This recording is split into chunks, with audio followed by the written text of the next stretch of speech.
আসসালামু আলাইকুম। বাংলাদেশ হাজার হাজার কোটি টাকার রাসায়নিক সার ক্রয় করে। তো এইরকম কিছু ফিচার যদি প্রত্যেকটা ইউনিয়নে ডেভেলপ করানো যায়, আমরা কিন্তু সারা বাংলাদেশ ব্যাপী এগুলো ছড়ায় দিতে পারি। এবং এই প্রক্রিয়ায় জানেন যে গোবর বিভিন্ন জায়গায় মানুষ ফেলে দেয়, এর একটা বড় কারণ যে এটাকে তারা ব্যবহার করতে পারতেছে না।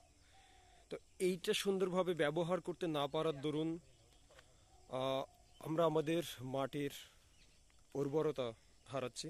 আর এই উর্বরতা হারানোর পরে আমরা আমাদের ফসল উৎপাদন ধরে রাখার জন্য রাসায়নিক সারের ব্যবহার বৃদ্ধি করতেছি, যার কারণে আমাদের প্রত্যেক বছর আরও বেশি পরিমাণে উৎপাদন খরচ বেড়ে যাচ্ছে। সরকার চাহিদা মেটাতে বিদেশ থেকে প্রচুর পরিমাণে রাসায়নিক সার আনতেছে, কিন্তু আমরা যদি একটু সচেতনভাবে এটা প্রত্যেকটা ইউনিয়নে একটা বড় শাখা তৈরি করতে পারি, সারা বাংলাদেশ ব্যাপী যে পরিমাণ রাসায়নিক সার আমদানি করতেছি, আমরা এর অর্ধেক পরিমাণ রাসায়নিক সারের দিয়েই কিন্তু আমাদের উৎপাদন প্রক্রিয়া অব্যাহত রাখতে পারবো।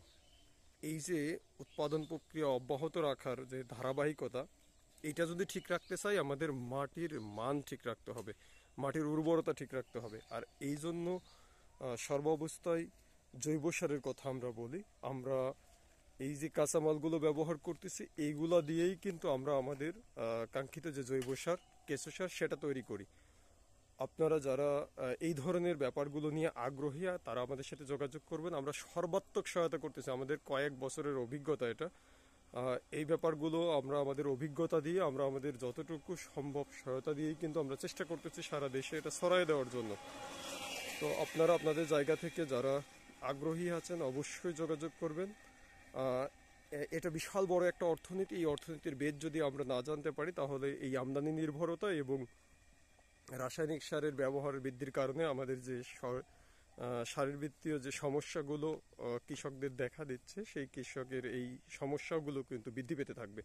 তার মানে একটা সমস্যা সমাধান করতে পারলে কিন্তু অনেক সমস্যার সমাধান করা সম্ভব। তো এই ব্যাপারটা খেয়াল রাখবেন। ধন্যবাদ সবাইকে। আল্লাহ হাফেজ।